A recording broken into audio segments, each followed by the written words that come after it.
Welcome back to the Barrel Proof Baseball Podcast. Today's guest is Jeremy Dever. Jeremy is from the Kentucky Artisan Distillery. He's their brand ambassador. And I was really excited to have this conversation with Jeremy. We talked on the phone. We'd had a couple emails and texts back and forth. Seemed like a really, really great dude. And I was super excited to have this conversation. One of the things that, the thing probably that Kentucky Artisan Distillery is most known for is Jefferson's bourbon. People have very high opinions of Jefferson's, and it's they're most commonly sold. They offer a couple of other whiskeys, however, that are outstanding. And so Jeremy was kind enough to send me 2 of their bottles. One of them is their Whiskey Row. Okay. Now you can't really see because it's light. But as you look at this, the detail that is involved in this label is really, really cool. And it's a great story about this. You see the seal that's up here. Jeremy was mentioning in our conversation about how there have been different iterations of this whiskey released, and each one comes with a different color seal on the lid, kind of denoting that it's a different version of the Whiskey Row series. So obviously, as a whiskey enthusiast, I think you'd want to probably try all of them. I don't see why you wouldn't, and compare and contrast them. But this one here was delicious. This is an 88 proof, really nice, easy sipper. I haven't gotten back into it because my conversation with Jeremy was at 8:00 in the morning, and I figured I'd had enough. And I wanted to hold off on drinking more of this stuff because I got to do a review video too for it. So really enjoy this. This is a really nice little sipping bourbon that I think anybody's going to really enjoy. It's in that nice area. It's not the 80 proof, but it's not going to overwhelm you with the high proof. Super tasty. Their other one that they are making is Billy Goat Strut. Now this one was really cool. This is a 110 proof rye, and this is absolutely delicious. This is one of my favorite ryes. This is something that I would definitely want to get my hands on. I love the 110 proof. For me, it's a great proof point. The story behind it, the conversation with Jeremy was just incredible. This is definitely one where this conversation had really nailed home my reason for wanting to do a podcast. It was all about having great conversations with cool people in whiskey, sharing their whiskey with them, hearing about it, learning about the history, learning about the process. Jeremy was incredibly knowledgeable, super kind, super gracious with his time. This conversation for me just really was kind of it justified why I wanted to do this. So it was an awesome conversation. I think we talked for almost an hour and a half, and probably could have stayed on even longer, just talking about the industry as a whole, in addition to Kentucky Artisan Distillery, in addition to Whiskey Row and Billy Goat Strut. So I think you're really going to enjoy this conversation with Jeremy. Check these guys out. I don't remember if he said you can order it online, but if you can, I would suggest getting your hands on it. I think most people, if you're out in the Midwest or South, you could probably find this. I think they've got some distribution out that way. But out West here, it's not on our shelves, hopefully soon. But if you can find it online, I would definitely jump on it. So check this conversation out with Jeremy. I think you'll really enjoy it. You're definitely going to learn a lot. It was a very, very interesting conversation. Jeremy shared a lot of information about what they're doing, and as well as giving some insight into the industry as a whole. So definitely a fun conversation for me that I got an opportunity to enjoy this time chatting with Jeremy. So take a listen, leave some thoughts below. Cheers.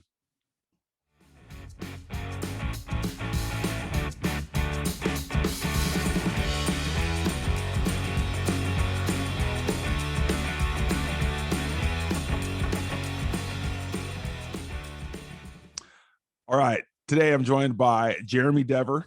Jeremy is with Billy Goat Strut and Whiskey Row. Jeremy, thanks so much for joining me today. I really appreciate your time. My pleasure. Good morning. It's a pleasure to be here and talk with you. I know we had conversated a number of different times on the telephone, so it's good that our schedules finally lined up and we can be face to face. Yeah, I am excited about this. Is my first 8 a.m. call that I've had, and so definitely gonna enjoy this one after my coffee a little bit differently. So we're ready to roll here. I should have sent some eggs and bacon along with the bottle too. Yeah, we're too bright and early. That's right. That's right. All right. So tell me a little bit about yourself. Tell me, kind of how you got into this industry. Just a little bit about your, I guess, indoctrination into the whiskey industry or spirits in general. Sure, sure. Well, I've been in the what I call the spirits of the booze hustle now for a little over 8 years. I originally was up in Dayton, Ohio, and I worked in higher education. And at the time, I was looking to get back to Kentucky because I went to the University of Kentucky, and I'd always wanted to get in the industry because it was just so fascinating to me. The state of Kentucky has such a great heritage, both in the bourbon and basketball and horse racing, and it was a great state. And of course, I met my wonderful wife here, and her family's here.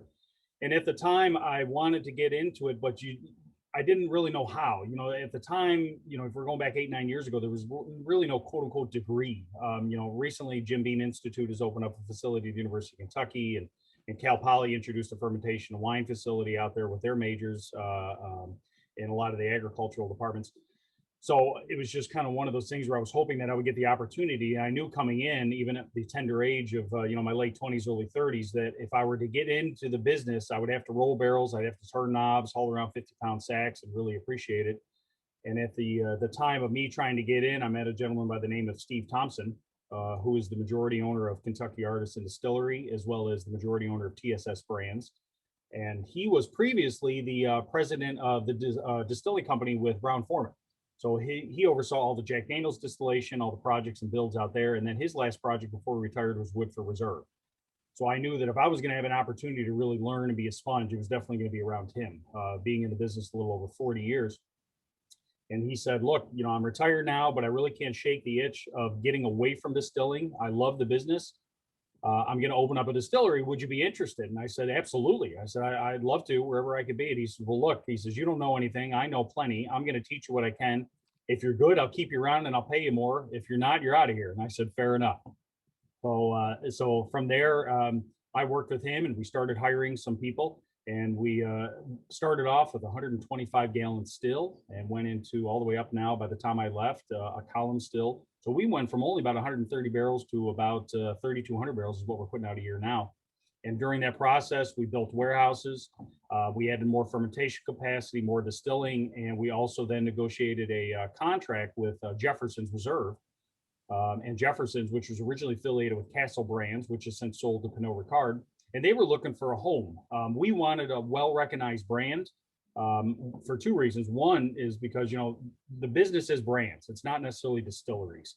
And they had a lot of power behind their brand, and they were selling about 85,000 cases. So we inked a deal with them to do a lot of new fills, new makes, and we did a lot of the product development for all their wine finishes, rum finishes, and a lot more of their ocean casks, single barrels. And at the time when they tied up 80% of our capacity, then we started to reinvest in our facility and our brand. And that's how Whiskey Row and Billy Goat Strut and our warehouses and everything just kind of evolved. But to kind of summarize that, so I was with Kentucky Artisan for a little over 5.5 years, overseeing operations and production. And then from there, I went to a small startup that was based out of California for organic vodkas and flavored whiskeys. Worked with them for a little just shy of 2 years.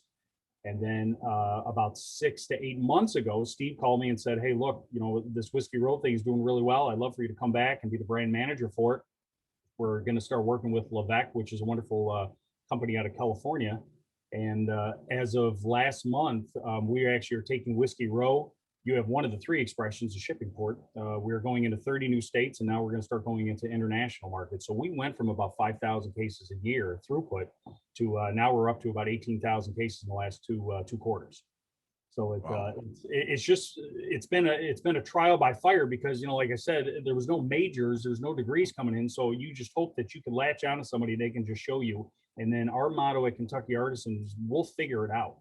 My boss said a lot of times, look, they used to distill, they used to make whiskey in the woods. Why can't we do it with all this equipment? And why can't we do it with all the sanitation opportunities? So it just kind of snowballed from there. I'm gonna jump to what would typically be like a last question, and I'm gonna ask it now.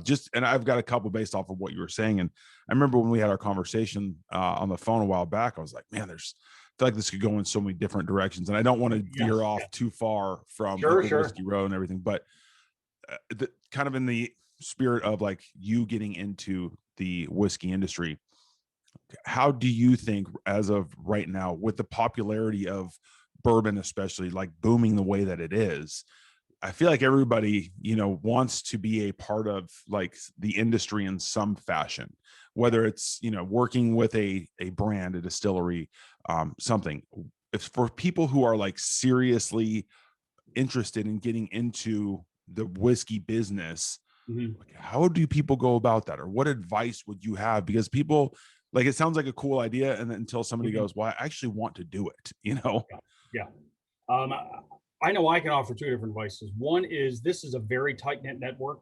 There's not a day that goes by that I'm not on the phone and I have the opportunity to reach out to, for example, Donna Willis of Woodford if I have a sanitation question, or Connor Driscoll at Heaven Hill about a milling question, or Jeff Crow at Heaven Hill for the tourism center. So even though you kind of see these messiahs of the industry, they're very humble and they're very down to earth. But my first key to that is network, network, network, network.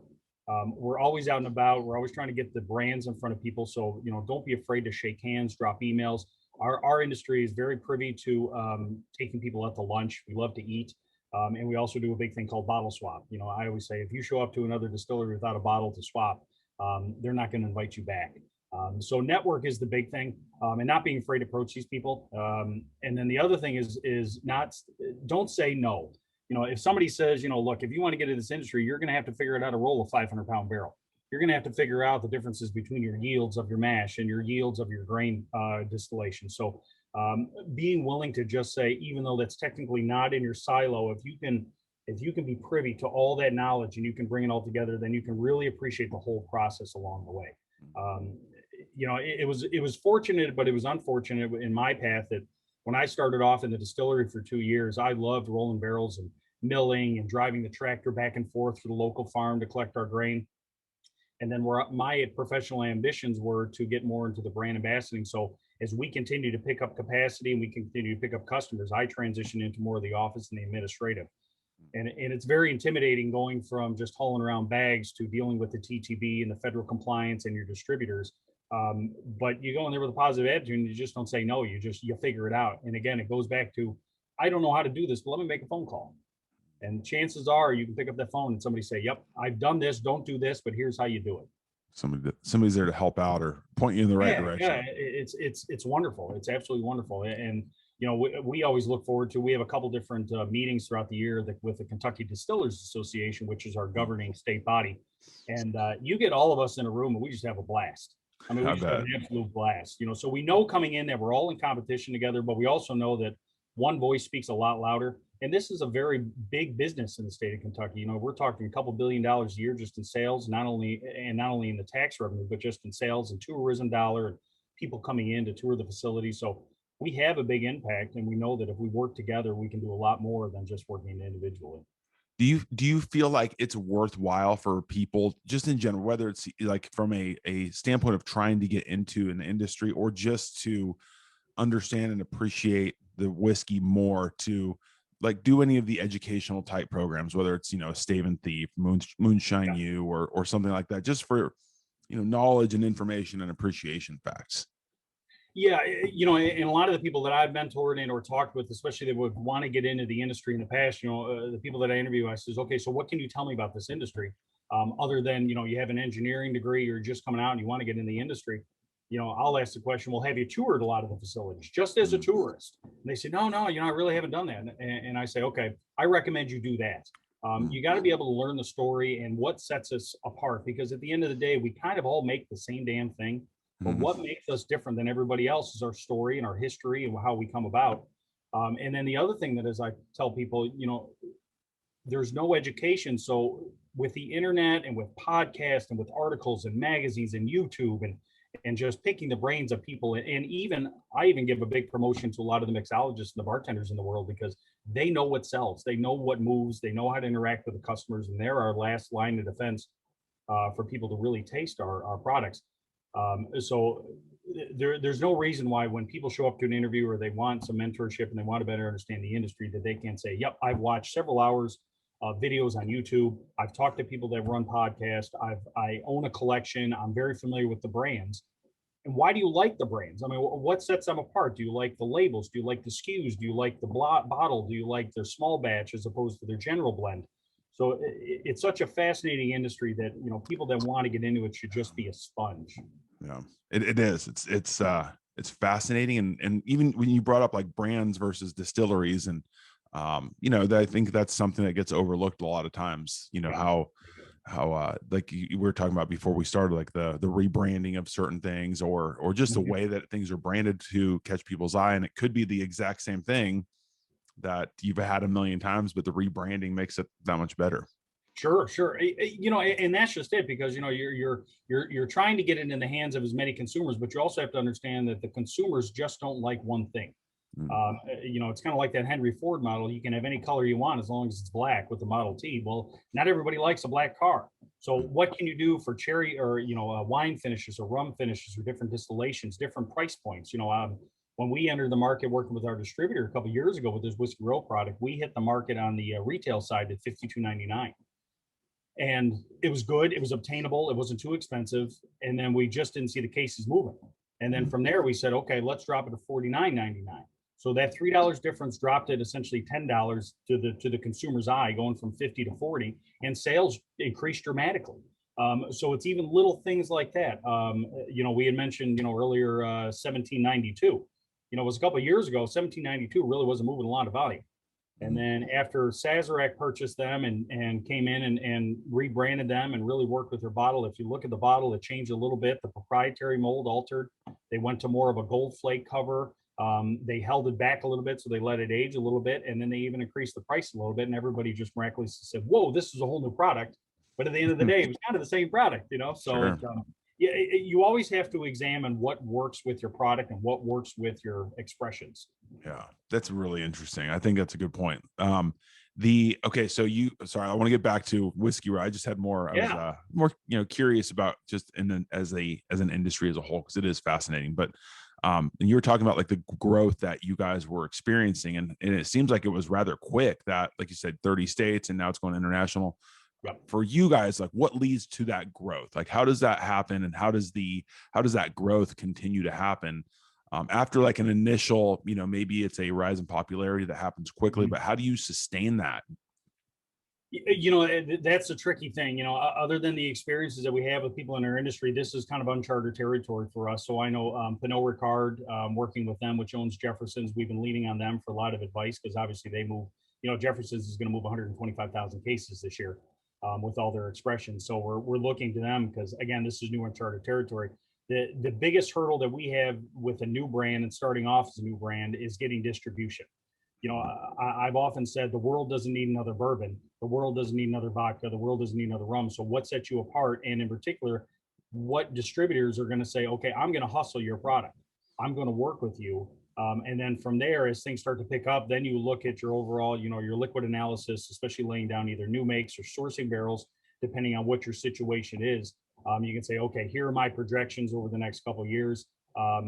So and that in there lies a challenge, because you can undershoot it or you can overshoot it. So it's a constant question. It's a very good question. So I don't know the answer. I think I'll have a better answer in the next 8 months. But I know, working with Levesque out in California, they have the distribution and they have the sales. So those are two huge hurdles that we need in order for our brand to continue to grow and get on the map. So it's been very beneficial for us working with them. If you're privy to the industry, which I know you are, you know, a couple of years ago, or excuse me, about 8 months ago, MGP bought a company called Luxco. Mm-hmm. And Luxco is a great company. They do a lot of processing and bottling and manufacturing, co-packing, and MGP produces wonderful juice. And they have some brands, but looking back, MGP really needed a lot of help with distribution and sales. Luxco needed a lot of help with product and brand, and also refilling of barrels, because if their brands take off, they may not have enough capacity. So that's why it was a wonderful merger for them. So now they have the whole gamut. And then that was one of the reasons I think that kicked off the conversation with Levesque and a lot of these other co-packers, because they don't have, a lot of them didn't have brands. So they said, you know, and as we mentioned earlier, Kentucky Artisan Distillery is wonderful and they put up great products, but people know us because of Jefferson's and Whiskey Row. They don't know Kentucky Artisan. And then they say, oh, you're the home of Jefferson's. Almost backwards. You want it to Yeah, be the yeah. other way So, around. yeah, it's a brand forward industry. That's where the value is. That's where the money is. You know, when Castle sold Pinot Ricard to Jefferson's, and this is public information, you know, they sold it for 400 million. It was the value of the brand as well as the value of the inventory. There's a lot of brands out there now that don't have a distillery or they don't have a process in place for them to do replenishment. So they scramble month to month or quarter to quarter to find barrels. So if you're not laying down new makes or you don't have an inventory, your value really isn't worth any more than what's on the shelf right now. Wow. And then it goes back to, if you have distribution, then you have value. If you don't have distribution, then you don't have anything. Sure. So, I mean, when you were going through that process of trying to find distribution, and like you said, you went from, what'd you say you guys were initially at in terms of originally we were at 5,000 cases a year just in the state of Kentucky alone. And so you go from that in a short period of time to 30 states. Is 30 states, yeah. Is that rare in terms of like growth or the speed of the growth, or is that something that you guys really were like wanting to push and wanting to expand quickly and get the product out there in more people's hands? I think that's the goal of every brand, is to get it into the hands of as many consumers and on-premise and off-premise as you can. It just so happens that sometimes it just takes off sooner than later.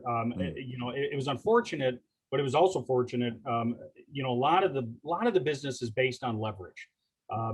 There's a lot of brands that are out there that are owned by wine and spirits companies that have well-recognized brands. So they go in and they leverage, their wine companies, and they say, look, I got a wonderful bourbon. And a lot of on-premise and off-premise says, we don't need another bourbon. And they say, okay, fine, I'm taking my wine from you. And they're like, oh, we don't want to lose your wine. So they're taking our spirits. Distributors are a lot of the same way. I use the example is in Bulleit. Don't get me wrong, it's a wonderful brand, but Bulleit has a lot of leverage behind that. They go in and they say, look, we have Guinness. Every bar wants Guinness. Oh, and by the way, if you want Guinness, you got to take in Bulleit. So if you ever notice the affiliation, if you see Guinness on the shelf, chances are you're going to see Bulleit. So Bulleit is one of the fastest growing bourbons in the world, but it just so happens that they have one of the largest beers in the world too. So, it was, like I said before, it was challenging for us because we don't have a lot of leverage, and because we don't own Jefferson's, we can't leverage Jefferson's. So, luckily for us though, we can leverage a brand that has a home, that has a distillery, that has warehouses, that has inventory, that has a story. And that kind of goes back to the Whiskey Row thing. Now Whiskey Row was originally affiliated with pre-prohibition downtown Louisville Main Street. And that's where that story is affiliated with. So it's nice that we had all the pieces. We were just waiting for the right company and or the right distribution situation to say, okay, we want you. And then they call your bluff and they say, now we want 18,000 cases. So now you say, okay, now we figure it out. Yeah. Now we have to make this work. Yeah. Now we got to make it work. So let's talk a little bit about this whiskey, because I think I told you this is one of the cooler bottles that I've seen. I love how it's got like the, kind of picture of the old feel, like I said, Main Street, Louisville, Kentucky, 1864. I mean, looks like it's really like there's a purpose behind, the brand in general. Like, so tell me a little bit more about this, if you would. Yeah, so this is our foundational brand. This is the one that we originally started with, and it's very much a romantic story. Whiskey Row is the street downtown, which is now also known as Main Street, and Whiskey Row pre-prohibition, because we're on the Ohio River, as there was a surplus with both farmers as well as manufacturing, as well as distilleries at one time. There was always a surplus of grain, and nobody knew what to want to do with it. But the one thing they did know is that they didn't want the grains to go bad because then they would lose money. So that's how distillation really started to pick up with the overabundance of grain. And then now you have an abundance now of whiskey, and people say, oh, well, what do we do with it? Not everybody has a bottling facility. So Louisville was really revolutionary and second to none pre-prohibition for bottling a lot of the whiskeys that were coming down all the way as far as into Canada, New York, Pennsylvania, West Virginia. And it would come down on barges and trucks or however it could get here, and they would dump it. And depending on the variety of grain or the harvest or the season, and whenever they would bring it in, they would dump it into one big vat and they would bottle it. So whatever you got, you got. And I often say, the Northeast has a pretty prominence in the rye style. The Midwest has a prominence and also rye, but as well as the wheat. And the Southern states has a lot of prevalence of the corn. So all these different whiskeys from mostly the southeast and northeastern part of the United States would come into Louisville. They would dump it, they would bottle it, they would cut it to proof the best they could. Of course, there was no filtering apparatuses then. There was no spectrometers or colorimeters. And people loved it because every season could be different. So we thought that was a great story for us to say, okay, the ship and port, it's a ship and port town, Whiskey Row, downtown Louisville. So what we started to do is about 5 years ago when this brand started off, we released the blue strip stamp. And if you notice, you have the brown. So that's our newest. That signifies that it's a different batch. Okay. So we started sourcing different barrels from different distilleries throughout the country, mostly in the east side of or east of the Mississippi. And we would source 4 or 5 different barrels, and we would try to keep those batches within a 30 barrel minimum, or a 30 barrel maximum, excuse me. And we would dump them, and whatever we got, we got. We don't chill filter it. We keep it at 88, so it's very palatable as well as a cocktail style. And it's great too, because now every strip stamp that comes out is going to be different. So, you know, you're maybe a couple other strip stamps will be a couple different batches will be corn forward or rye forward or wheat forward. I remember it was looking back from our first to our second batch, believe we went from blue to red strip, and we got ripped in the reviews and a lot of the podcasts. And they said, wait a minute, this is different than your first batch. And we say, well, it's supposed to be, and here's why. And then a lot of the reviewers came back, oh, okay, well, now it's good because there's no consistency. We don't, even though we have absorbent amount of barrels under our roof that are owned by a number of different customers, Whiskey Row doesn't have a lot of barrels. So we try to maximize what we can, and we try to keep it as different, but keep it as somewhat consistent as we can, and palatable and enjoyable. But we like the fact, and we market the fact that every batch is going to be different. Just as, you know, Jefferson's Oceans, or just as Jefferson's Reserve, or just as Jefferson's Wine Finish. You know, there's a reason that they do a Chapelet finish as opposed to another red wine finish, or there's a reason why they did Gosling's Blackstrap rum finish as opposed to lightly aged rum finish. So we like the fact that it's different. We like the fact we know that we're not going to be Woodford. We don't have the barrels, we don't have the inventory, so we're not going to get a consistent process along the way, which is good. Yeah, I mean, I understand. Like, I guess I understand where people would be coming from if they try one batch and they really liked it and they want to have it again. Yeah. But again, I also feel like, yes, when you want Woodford, you go buy a bottle of Woodford and you know what you're going to get, or whatever, you know, giant brand there is. Right. But like, I do like the idea of having a little bit of difference. Like, you're going to have some, like you said, it's going to be more corn forward, more, you know, rye forward, whatever it might be. And have a little bit of variance in there, you know, coming out of the same brand, the same company, more or less, and giving some variety of what you're trying. I think that's really cool. And I don't know that very many people are doing that outside of maybe like the variability in the, like, a single barrel program. Yeah, and that's usually where you're going to find most of your differences on the single barrel, because obviously single barrel, or, you know, they'll say it's a very, very small batch, and a lot of people, so they'll just limit the amount of barrels. But even still, they're either prolonging the blend for consistency, or they're just going to say, this is the limited amount that we have. You know, we had talked previously before the show started about some of the brands and the products that we've worked before. I mean, there is a limited number of some of these barrels within a certain age or a certain mash bill, and that's it. So eventually you're going to bottle it all and it's going to be gone. So you can't extend it, because now you're racing against the barrel age process and the loss of yields, and you're blending. And so time is of the essence in this business. So I like it. And that's why I always say we just kind of market it. You know, the other nice thing about being in Kentucky is that when we work with other distilleries, if you go back 6-7 years ago, the distillery was seeing a boom. It was seeing a renaissance, like it was with the wineries 15-20 years ago, and the breweries 10-15 years ago. So the distilleries were always looking to get their hands on good Kentucky whiskey and make somewhat of a commodity trade, because they would like to blend Kentucky into theirs, and we wanted theirs.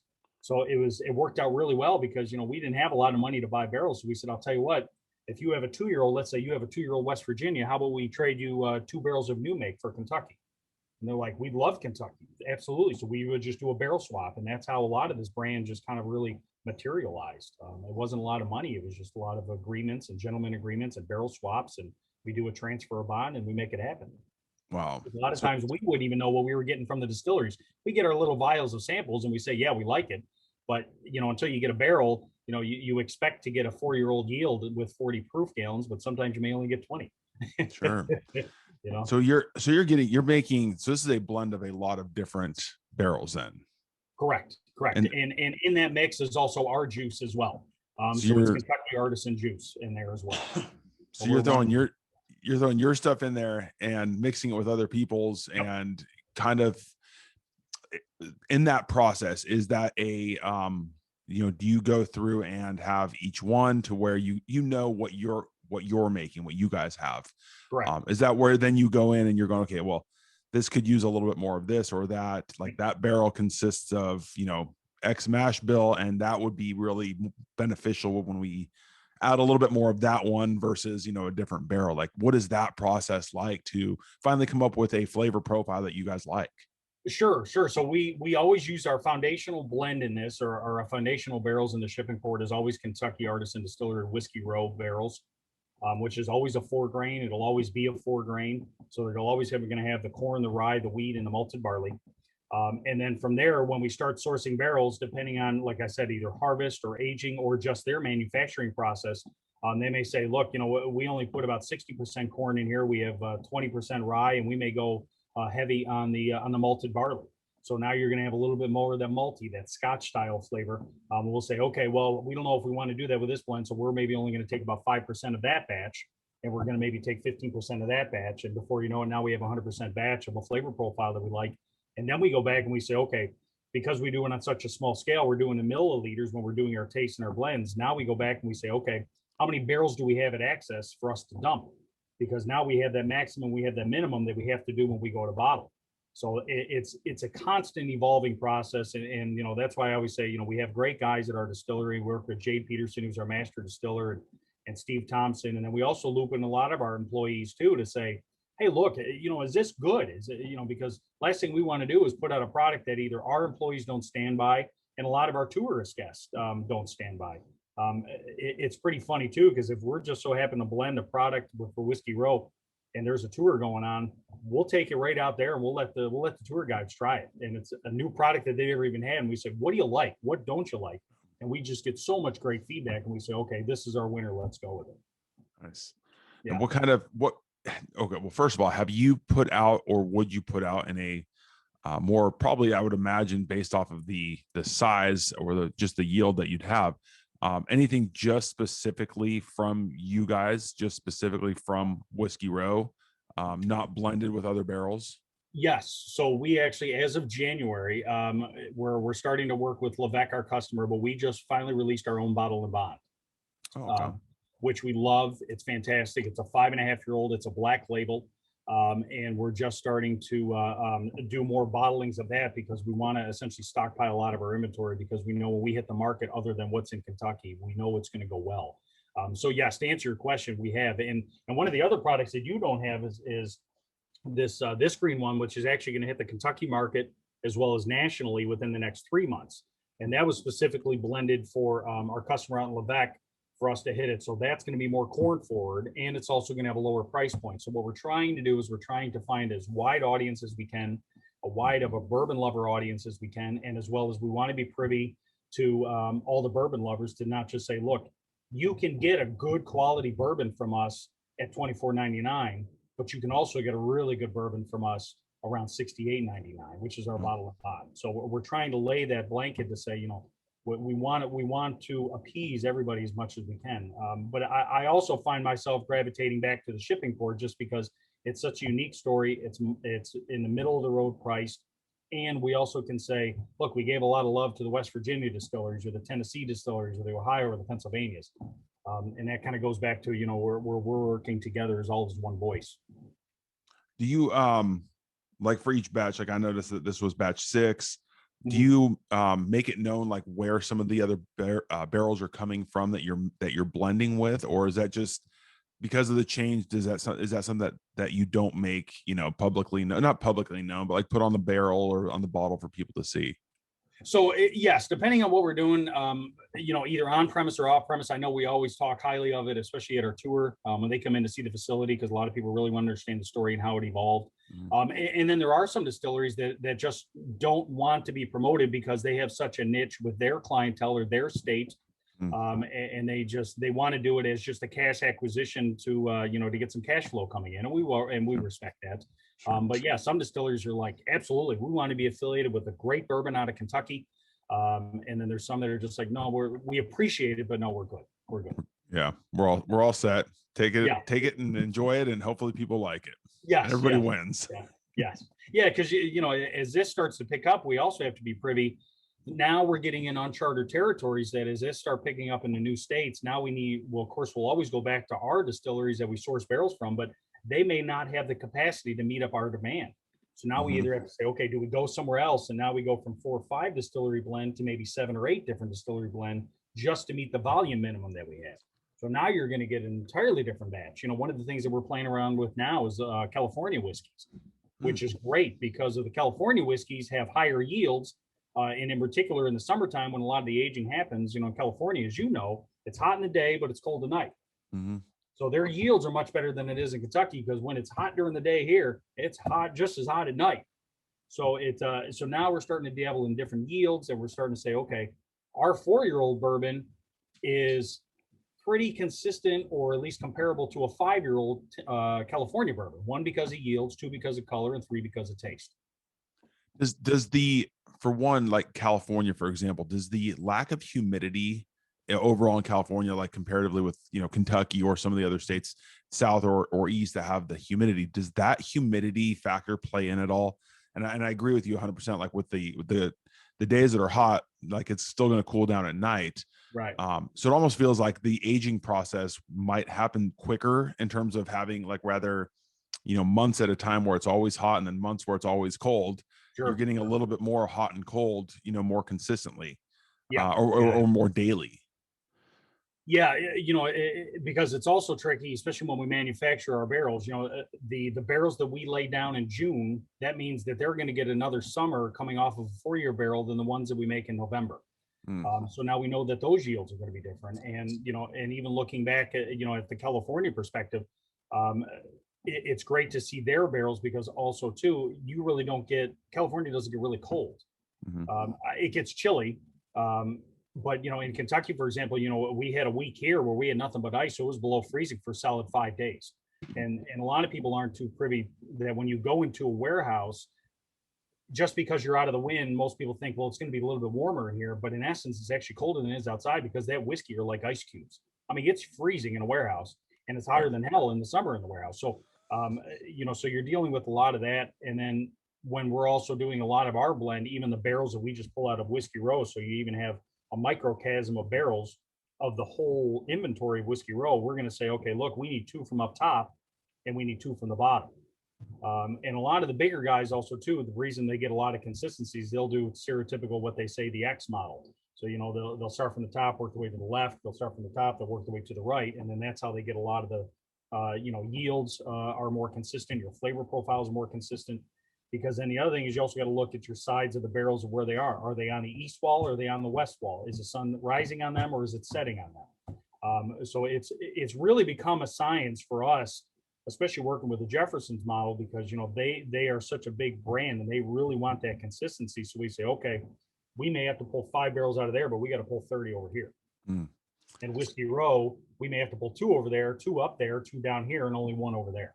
Wow. So so you mentioned, the blending is definitely not something that we just drop in and we say, like they used to do it when Whiskey Row started. Now it's a real long, tedious process to where we say, okay, we got a week to really find a good blend. Mm-hmm. And then we start pulling the barrels. Wow. Okay, so let's talk about this. Let's talk about this whiskey a little bit. So it's 44%. So I'm with you. That 88 is really nice. I feel like you could do so much with that. And again, there's some cask strength type ones that I like, but you can't constantly be drinking 120 proof bourbon. No, jet fuel will kill you. Yeah, you want to be able to sit back and enjoy something that's not going to, that 120 can get you. Put it that way. Yes. So I love the 4-grain mix, and something I feel like I'm hearing more about, versus the traditional, like, corn, malted barley, and wheat, or and rye. Right. I like that. I like the idea of the 4-grain mix, and I'm kind of finding myself gravitating to more whiskeys that are having that 4-grain mix. Yeah. I really like it. I think I just like the flavor a little bit better than having one thing stick out more than another, personally. Mm-hmm. Well, and you're absolutely right, and it gives a lot of complexity, having the 4 grains in there, because you can also do a lot. Again, we go back to the whole thing of, as long as you at least have 51% corn in that mash bill, it's a bourbon. So now people are looking at the stereotypical bourbon. You'll end up ranging between 70 to low 80s of your corn, and then they fill in the rest. Now people are saying, well, wait a minute, why aren't we doing 65% corn and increasing our rye or increasing our wheat or whatever the case may be? So it's forcing us now to gravitate to different things. The other thing that we're finding now is that we're getting very experimental as an industry, and in particular, Woodford, I know, was doing this here recently, is they're starting to release a lot of different expressions, either barley forward or wheat forward or rye forward. So it's forced people now to really go into a situation where at one time we were only sourcing because of yields and because of the commodity market. They were only buying one type of variety of rye or one type of variety of wheat because of the yields, and they can get it so cheap. Now they're saying, I want X variety. I want, X variety of wheat or rye or malted barley. Do I want 2-row or 4-row? And how can I make this a little bit different? So that's been fun. One of the great projects that we did at Kentucky Artisan was a project called High Spire, and that was a very expensive rye hybrid varietal. It was called a Ryman rye. It's a winter rye. It's generally grown in the Midwest. So when we wanted to grow it here in Kentucky, by God, we couldn't find a farmer to grow it, because one, that's usually their off season because their soybeans and corn are already harvested. And a lot of times they just don't want to experiment with rye. So we actually went to a wonderful farmer here in town, Waldeck Farm. They're about 1,300 acres. And we said, look, if you put this in the ground, regardless of your yields on this 50 acres, we're going to pay you X. So he had nothing to lose. Mm-hmm. And then as he started to get into it and started to understand the process, and we started to buy it because we needed it, then more and more farmers started becoming more privy to say, gosh, my fields can grow during the winter.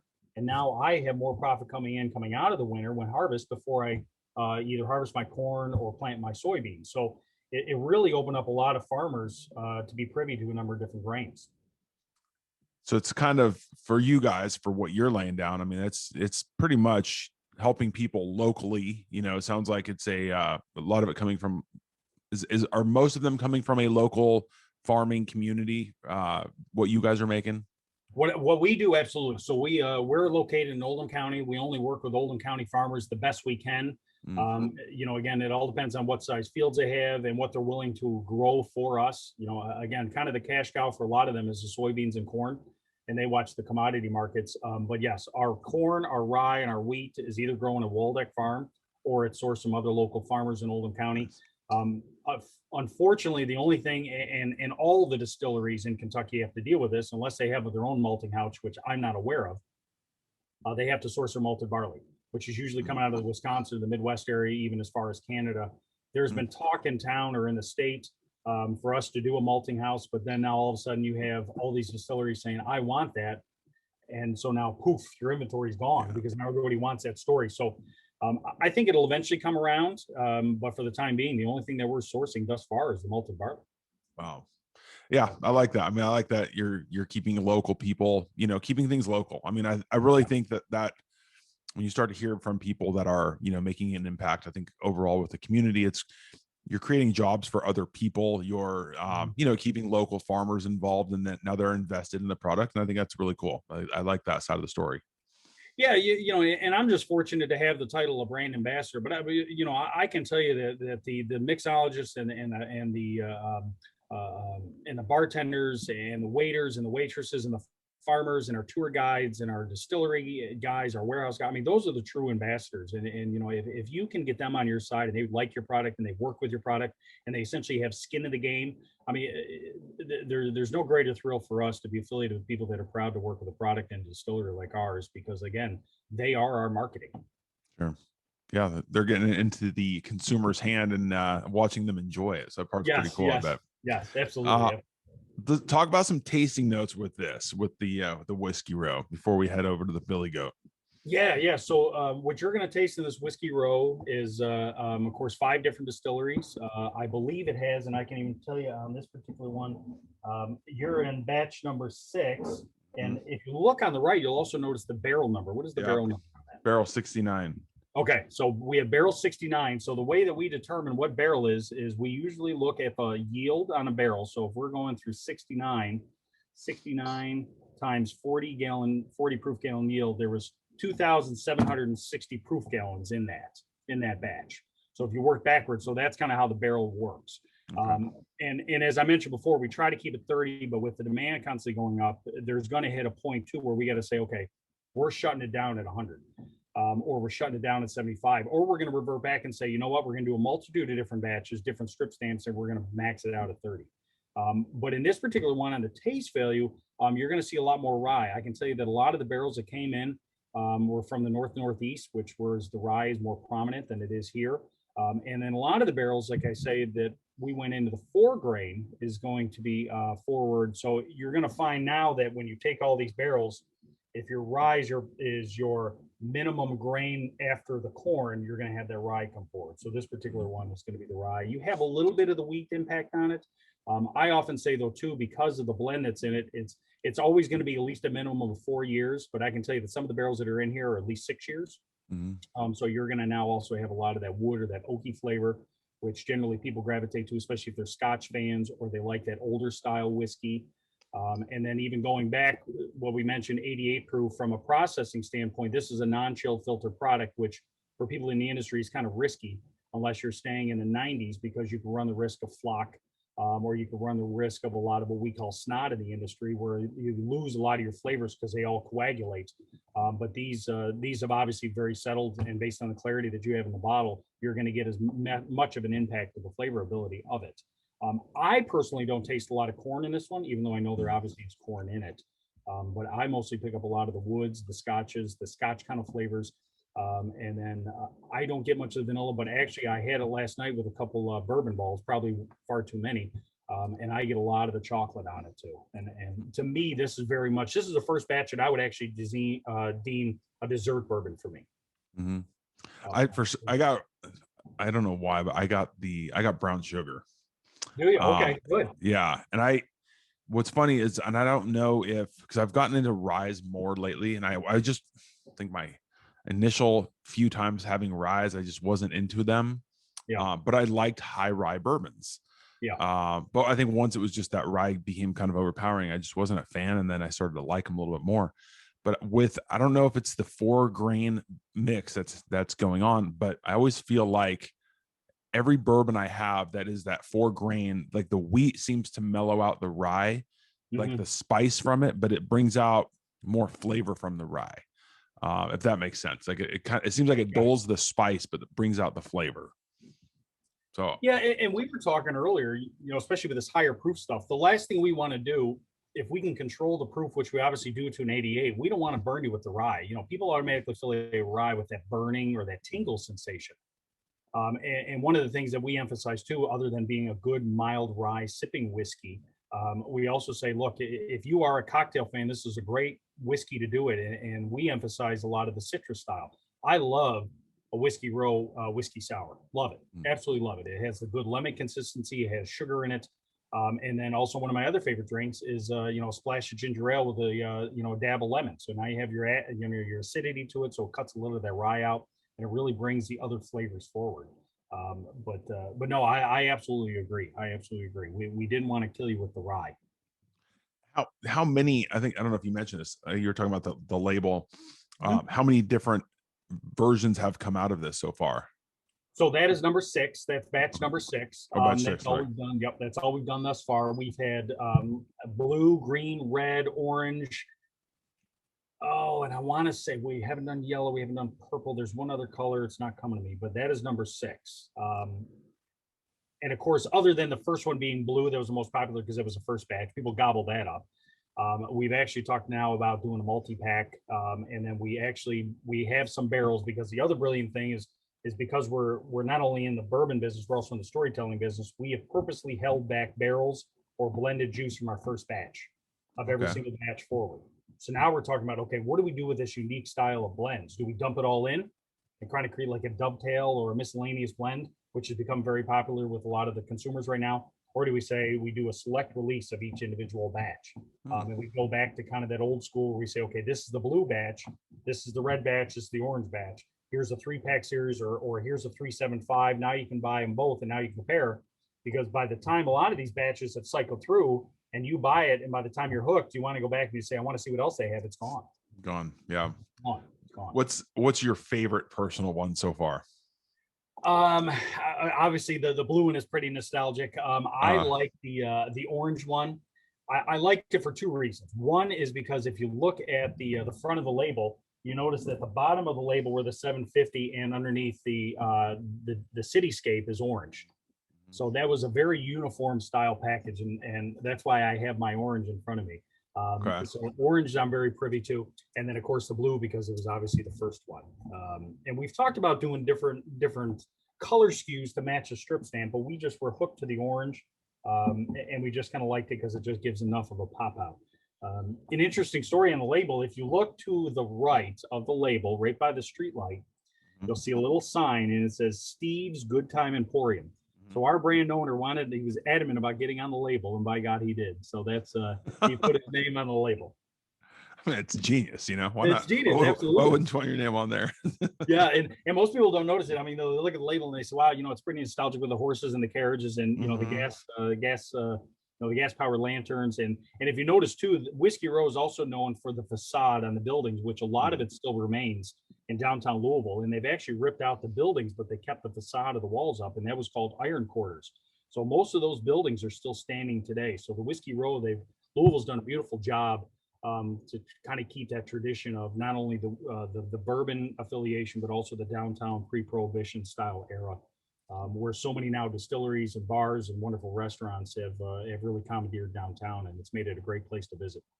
Yeah, that is a very fun town for sure. Yeah. I've enjoyed it, but what I think is cool though overall is like you're talking about the nostalgia and you've got the whiskey, and you mentioned earlier like just Kentucky and the basketball and horse racing and everything, like it all just goes together, and I think it's really cool. As much as I love the craft distilleries coming out of other states, there isn't anything like that Kentucky feel of just everything, like everything that encompasses I think what you think of when you think Kentucky, meaning like the bourbon, the basketball, the horse racing, like Yeah. I think it all just goes together. Yeah. Well, and it's really been a blessing too, because of course, working with the Kentucky Distillers Association, there's classifications for all the size distilleries, and that's based on the amount of proof gallons and or barrels that you lay down in the course of a year. And it's usually tiered in 10,000. So you have your craft distiller, which is 0 to 10,000 or 9,999. Then you have your 10,000, your 19,999, which is your proof members. And then above 20,000 and up is also your heritage members. So that's where your Heaven Hills and your Brown Foreman's coming to play. So it's nice too that they've siloed us, but we all still work together. But the big guys very much encourage the small guys, the tourists in particular, to go visit and see how the smaller guys are doing it, because a lot of what they're doing is manual. And then we also encourage the bigger guys to go visit them, because now you can see the automation, you can see just the grand scale of things. So we really help one another and feed us out. And a lot of people ask, well, how does your manufacturing facility compare to like a Jim Beam? We do 3,200 barrels in a year on average. Jim Beam does about 3,200 barrels a day on average. So I mean, if that puts it in perspective, it's pretty impressive the amount of barrels. The big joke here is, a couple of years ago, was 1.8 barrels per person in Kentucky. And now we're up to about 2.2 barrels per person in Kentucky. So wow. if you look at the overall trend over the last 4 or 5 years, when everybody was doubling capacity to meet the demand and the boom going into other markets, it's really grown. I mean, it's substantial. And we're also lucky too that so many people have a demand for Kentucky bourbon outside the U.S. and not just in Kentucky. Kentucky's kind of a bubble in the grand scheme of things.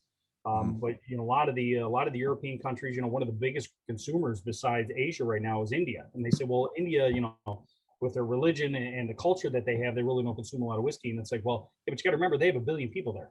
20% of them consume American whiskey. That's 200 million people. That's a huge market for us. So it's nice working with the international markets too. Yeah, that's got to be cool. I mean, I remember a couple of years ago being in Europe, and they've got a different group of things there that they're drinking. But when you look up and you see bourbon on a shelf and you're in Prague, it's like, all right, let's do this. We made it. Yeah, we made it in the beer world, too, because so many of those great places are just known for beer. But yeah, it's great, and we're really excited to see it not only go in a multitude of different states, and really to make Whiskey Row a prevalent opportunity for people to try good whiskeys. But also go in the international market, because again, we're still very much a craft distillery, and we're still very much a craft brand. Yeah, I mean, seeing it out there is going to be fun. I'm looking forward to seeing those. I'm curious now. Let's talk about some the Billy Goat Strut. Yes, absolutely. I will say, these 2 bottles, when I opened them up, when I opened the package up, I thought these were 2 of the cooler bottles I've seen in terms of just the packaging. The labels on them. I mean, everything about these are really cool. I love both of these. Thanks. Yeah, it was. We work with a great designer and a great label company here locally. We mentioned locally. And what was neat too is the Billy Goat Strut kind of evolved because we had an abundance of some just rye whiskey. And we said, look, we're obviously we can't put it in the whiskey row because it's not a bourbon. So what can we do with it? So at the time, we had an opportunity to purchase some Canadian style whiskeys, rye whiskeys. And we said, you know what, let's try to do a blend and let's see what we can come up with as far as creating something different. So that's why we say, if you look at the label, it's a North American whiskey. The rye is going to be prevalent. So we blended a Canadian rye whiskey and a Kentucky rye whiskey that was manufactured at Kentucky Artisan, and we blended it. And the reason why we don't quote unquote say that it's a rye whiskey on the label for two reasons. One is because we can't, because the Canadian compliance and regulatory distillation community up there classifies a rye whiskey very, very differently than the US does. For example, you can make a Canadian rye whiskey without using any rye at all. Based on either caramels in their aging and or used barrels, or most of them do add in some rye whiskey, but that is not a prominent flavor. So a lot of the Canadian rye whiskeys won't have 51% rye in it. So that's why we said, okay, let's do a blend and we'll put our 100% rye in there, which is 95 rye, 5% malted rye, and let's blend it with the Canadian rye. So that's why it's a little bit of a sweeter rye. So it's going to be corn. I always affiliate this, the Billy Goat Strut, with an oatmeal cookie. Because I always think that the raisin is very forward. So to me, I usually gravitate towards this with a dessert style or a good sipper on a hot day.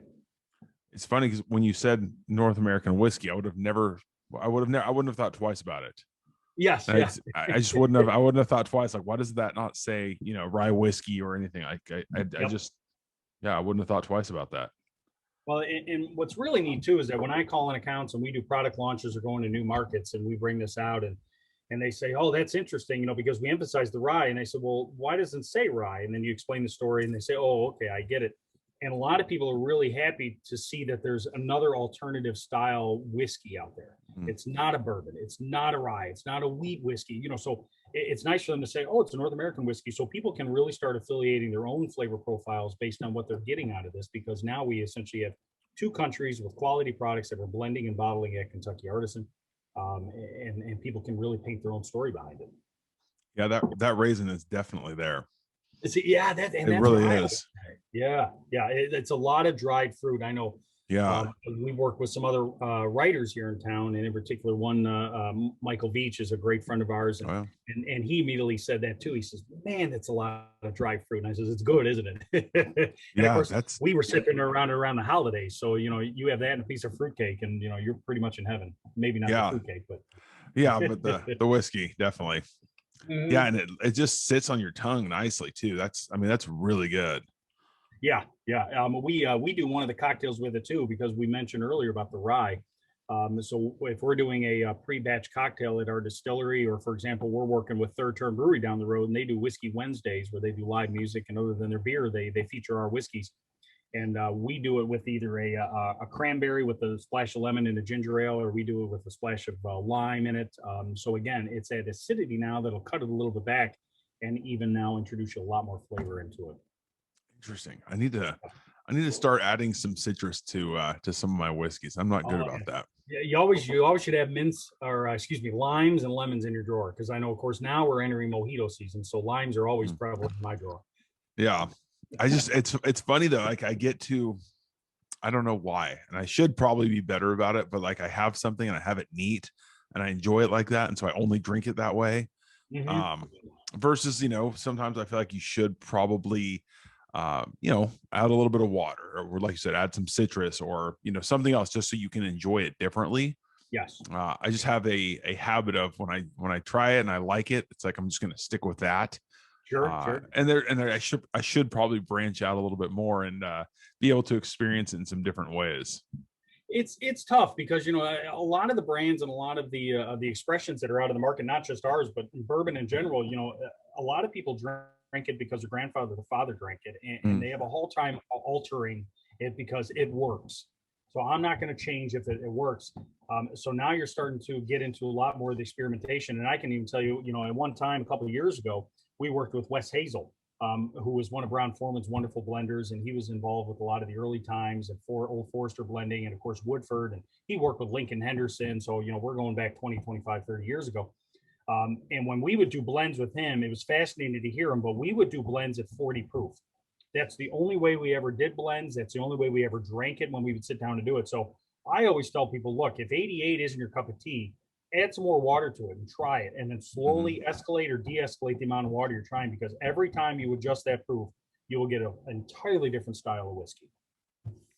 And I find myself doing that with like high proofs. Is all, have it neat, try it out, add a little bit of water, see how it changes. Maybe some of them, because there are some I'd rather have with an ice cube, whether it's the melting that I enjoy or just the temperature of the liquid itself. Yeah, I always like that 88, the Whiskey Row. Like I like it the way it is, and so I would have a tough time adding water to that. Yeah. Yes. Oh, absolutely. And my wife's the same way. She says, just get me what I like. And I know that's a Whiskey Row. And I said, you sure don't? Nope. This is the way I like it. It works for me on a Friday night. That's all I want. So I absolutely get it. I absolutely get it. And one of the nice things that we'll sometimes do VIP tastings at our distillery, we'll also do a tasting of the distillate, saying the distillates, are no more higher than 160. So even coming off at 140 or 130, we'll even cut it a little bit, because you taste a 130 off a distillate off a still, I mean, it just burns you. You taste 100 proof for 110, it's a lot more palatable. And then you start getting the 90, it's like, this is really good. Sure. And then that's when you usually ends up entering the barrel, because we'll enter a Whiskey Row at 110 in the barrel. And that's where we usually find where we enjoy it. Now we can go up to 120. Some of our clients that we contract distill for do, but very, very few, very, very few. Is there how the Billy Goat Strut, is this, unlike the Whiskey Row where there's been different versions of it, is this one more consistent in terms of what's going to come out every time?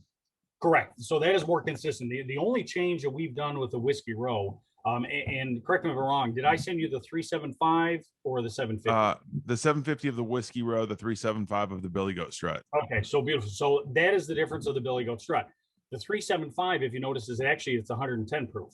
And we don't tell people a lot of that until they actually try it. The 750 that I have is 90 proof. Same batch, just cut two differently, and obviously more increase of volume. But some people, like you said, have started to request a higher proof stuff. So we said, okay, let's offer the 375 at a 110, and then let's offer the 90 at a 750. So when a lot of our tour guests come into our place, or they're out in the market and they're purchasing, they'll buy both.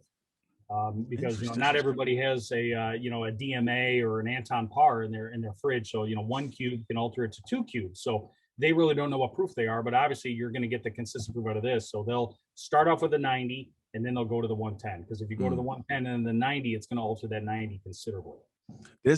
That doesn't drink like a 110, even after having the 88 Whiskey Row. Which is what we wanted. So we wanted it higher proof. We wanted to meet the customer demand for that, but we didn't want it to be lighter fluid. We wanted to say, look, this is good. Now we could have probably taken it up higher, but 110 was just kind of our spot where we said, this is good. This is still very palatable, and it's not lighter fluid. It's great. Yeah, that's I hate the word, but it's a very smooth 110. It's a cop out to use smooth, I think. But you know what? But but it really is. Like, it doesn't, like you said, it's not, it doesn't burn, burn from like the ethanol, from that alcohol taste. Like, you want the spice. If I'm having rye, especially something at 110 or something that's rye forward, I want to taste the rye. I don't want to just taste a burning, alcohol drink. Like, that's just not as fun to enjoy. This one, this is super flavorful. I really like this one. Thank you. Yeah, it was very enjoyable. Like I said, our master distiller Jade, has really worked extensively with both the distillers as well as doing this blend. And this is his Kentucky Artisan and his rye that's in there. So as you mentioned before, making the cuts along the process, our facility isn't overly mechanical. So there's no alarms, there's no buzzards, there's no computer screens. So you'll find that our guys, do a lot of feeling of the water pipes to make sure our cooling water, our condenser is running with the way it should, and our boiler is running. So it's a lot of sight and see. So when you mention the cuts, we go through an extensive process to make the good cuts, so we know that those hearts and real good alcohols are going into the barrel for the product. Yeah, this is outstanding. I really like both of these. I think that the hard part is with the Whiskey Row. Now I want to taste all of them. And so that's because I think that's got to be fun, especially if they're, accessible, or you've had, the ability to have them all. Sure. I think that would be something so fun to try out as it changes from batch to batch. Yeah, and that was the thing too, because we wanted to create a story. We wanted people to keep coming back from a consumer perspective. But I can tell you that that was one of the things that I credit Trey Zeller, who started Jefferson's, as well as his father Chet. That's one of the beautiful things that they did with the oceans. Is they wanted people to keep coming back because every ocean's excursion is going to get a different flavor profile, and it's going to be different juice going in there. It's going to be different ages. So you find now that you start getting people coming back for more because they either A, want the entire collection, or B, they want to be able to have compared to, because, and I've had conversations with tour guests in our facility. They said, look, if you ever see batch number 9, let me know, because I have 7, 10, and 11, and God forbid you're the one that's missing 8 and 9, because you want it in unison. So, we mentioned a lot of the black market sales going on, and that's a lot of what it is that people want that whole expression or that whole experience, as opposed to just one and then the other. It's like the folks that are dying to spell out a certain name with horses. Yes, it's a brilliant marketing strategy, because it keeps them coming back, and people. Genius. I see people digging in there for the for that certain letter or that certain color, and it's fascinating. I always say too, and of course now I'm in my 40s, so I like to make fun of now other 40-year-olds, but I've seen 40-year-old men in full blown sprint running into the liquor store because they caught wind of something being available. Yeah, full blown. Yeah, so it's great. The A is in there and it's facing left. I need to have that. Yeah. Or a buddy said, look, I can only buy one, so I put it behind the cherry cordial in aisle 4, second shelf up. Yeah. It's great. It's great. Go look behind the diapers. There's an S. Yes. I love it. It's marketing genius. I mean, it really is. Absolutely. I mean, you got to give credit where credit is due. Well, and of course, in your profession, and I know you can enlighten me on this too, I've deemed bourbon with the 40 plus, of course, growing up in the 70s and the 80s, it's the new version of the baseball cards. And we all remember how big baseball cards were back in the day and how you used to trade. But God forbid you didn't have the set, you had 1 through 101, but you were missing 80 to 84. So you were dying to find those 80 to 84. Find them. Yeah. It didn't matter who it was. No, and that was the thing. It could have been Paul Molitor, but it could have been Ozzie Ian, or it could have, you wanted Jose Canseco, but you ended up with his brother. So it was one of those things. It is, and that's it's funny because like I have when you start paying attention to things, and I think you start to realize like there's a lot of really good bourbon out there, and I love. Anybody I've talked to in bourbon has mentioned about how how that community feel exists, regardless if it's people in Kentucky or Colorado or whatever. It's like Whiskey Row's not going to take down Old Forester, so Old Forester is not really worried, but they want the industry. It's almost like they want the industry as a whole to be in a good place.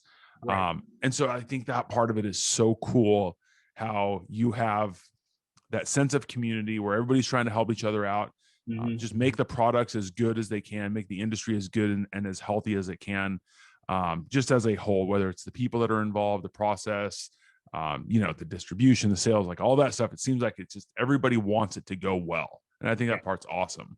Yeah. And I will say, especially coming out of COVID, when we shut down because tours just stopped, and you saw that a lot of the manufacturing facilities were still making whiskey, but now they got into hand sanitizer. And then they got to a point too where they started to have to charge a little something for it just to cover some of their overhead. But a lot of these distilleries were giving it away to the ambulance and the police stations, the fire station, and then a lot of the a lot of the heroes in our community. So we really found ourselves bonding together too, because what had happened with our industry as well is that if you were an essential manufacturing personnel and you were on this hand sanitizer, they sent you home. Because you couldn't go into on-premise, you couldn't call on restaurants and bars, you couldn't do ride-alongs with your distributors. Single barrel pulls came to a standstill, because the other thing is, heaven forbid, you are the distillery that's making hand sanitizer and you have a COVID outbreak. Nobody would then buy your hand sanitizer because at the time, is it in the hand sanitizer? So it really went through a ripple effect, and we really banded together, and we found that a lot of people were helping each other out, say, look, I'm trying to manufacture, but the company that was producing, let's say, for example, our yeast, can't get it to us till next week. Do you have a surplus of yeast? And we know it'll taste different, but we need to keep working to pay the Yeah. bills. So a lot of people in the industry really chipped in and helped us out and we helped them as much as we could. And we did promotions as best we could. And so, yeah, I mean, we really had a band together and it brought us a lot more closer. It's I guess until you said that, I've never really thought about it. But do you think, in terms of like what you just said, where it may not just be the distilleries that were affected, like it might not just be, at Whiskey Row that things are affected, but now you're getting a different strain of yeast because the COVID shutdown affected a farmer or whatever. Yep. Is that something that in 2, 3, 4, 5 years you're going to start seeing some, maybe not, I don't want to say inconsistencies, but maybe differences Yes. in certain whiskeys because of different ingredients that were used based on availability, or not being able to go with the people or the farmers that you were used to going with to create a consistent flavor that people are used to. Yes, and that's the thing, especially in the bourbon and the whiskey business, we don't know what we don't know until another 4 more years. Mm-hmm. So I have a feeling that the barrels that were manufactured, both of the large guys as well as the small guys, will be impacted somehow. Now, the fortunate thing, even though COVID and everything that the country and the world went through during that time is very sad and very trying, you also find though too that the industries that make the good adjustments will thrive. A couple of years ago, I don't know if you remember, we had Buffalo Trace had one of the warehouses, one of the walls fall, and it was Yeah. terrible. It was terrible tragedy because they lost barrels, the wall fall, this historic, beautiful building, was crumbling, blah blah blah, and they were going to rebuild it, but that nostalgia of that warehouse was no more. So that will for always now be deemed the building that fell.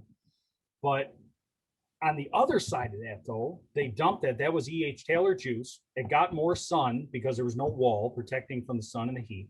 They released that as the tornado bourbon, and they made a killing for it. I have a feeling that there's going to be something that comes out of Jim Beam after their warehouse. It was so sad when their warehouse built down in Frankfurt. Mm-hmm. Something will come out of that. Barton had a warehouse that crumbled a couple of years ago. Something will come out of that. So Yeah. the industry would not survive, beer, wine, or any industry, if they didn't adjust based on some of the triumphs that we've had in the past to say this is better.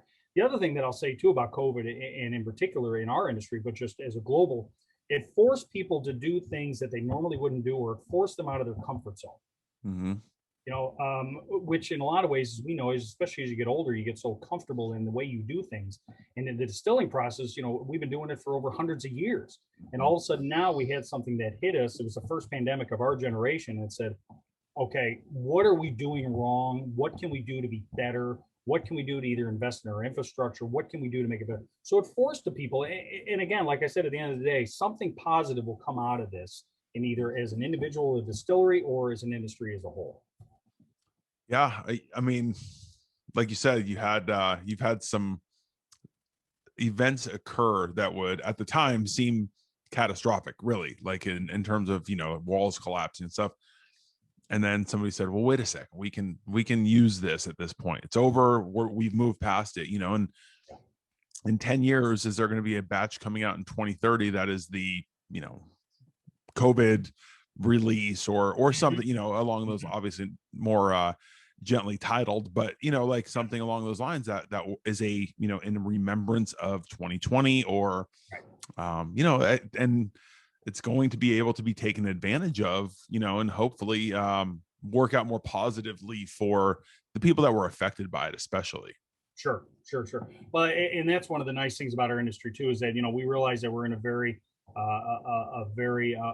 fun industry, a very lucrative industry, a very heavy tax industry. But we also know too that we have to be conscious of, look, our products lead to alcoholism in a lot of extents. We can market to children because they're not of age.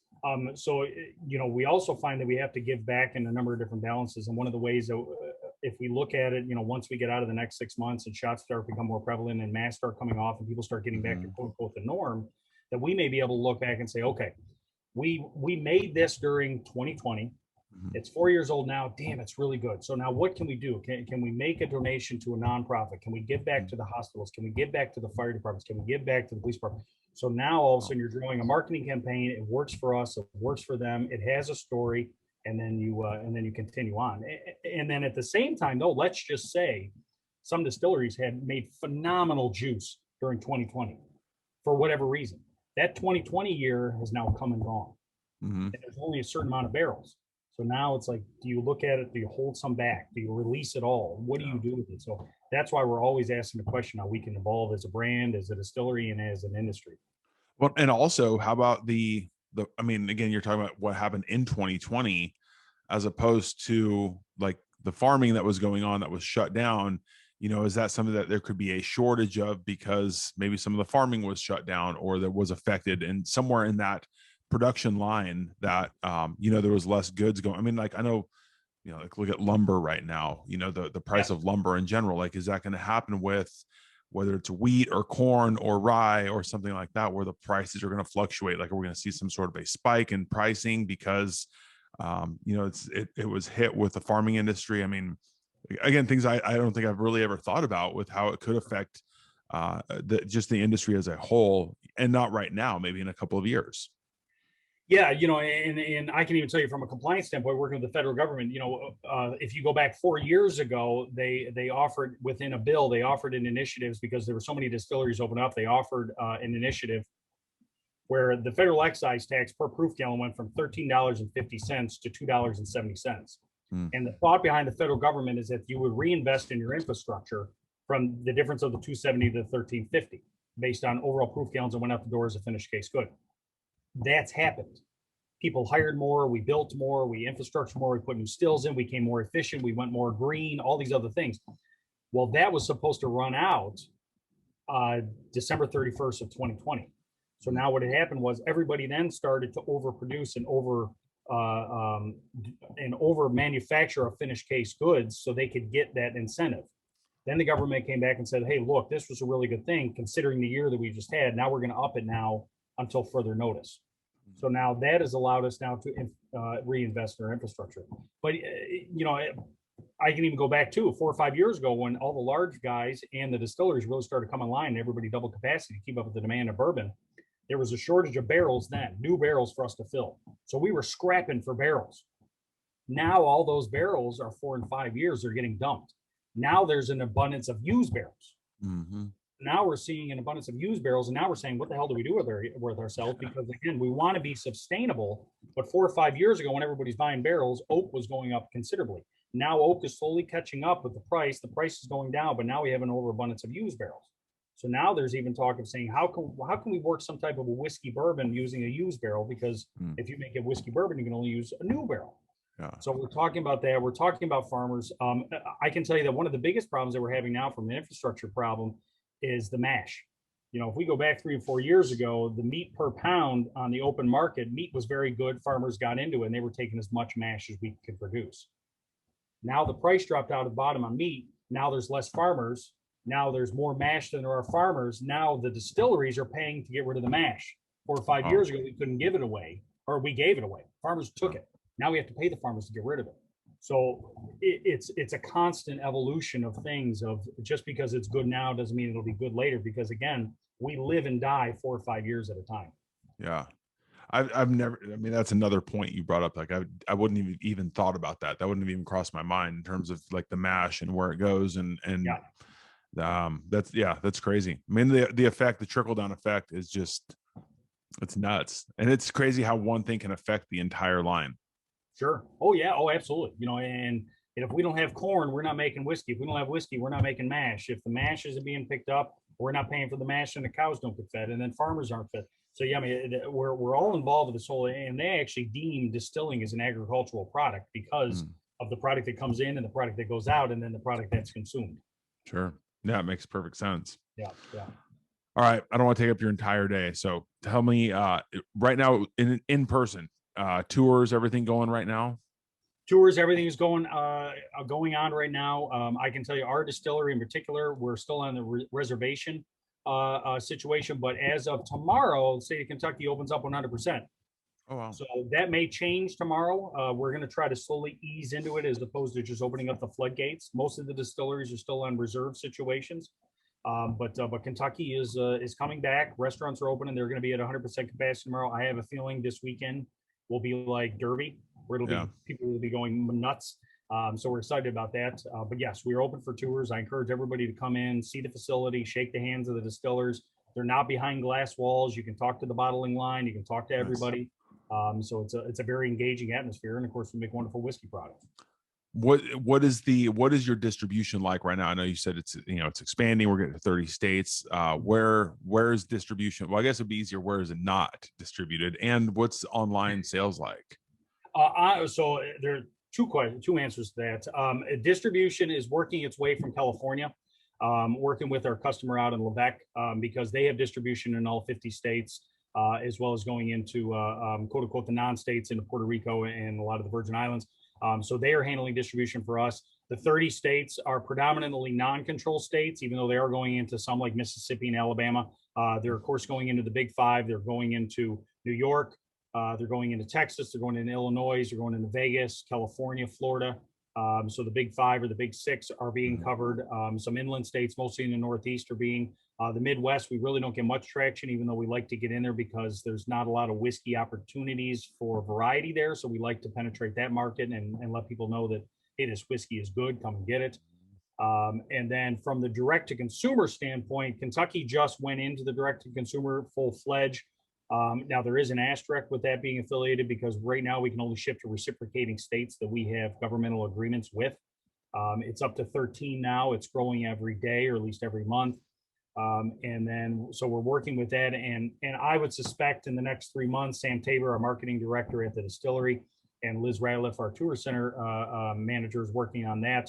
So you will be, hopefully in the next 3 months, you'll be able to order from our distillery direct to consumer of all our in-house products.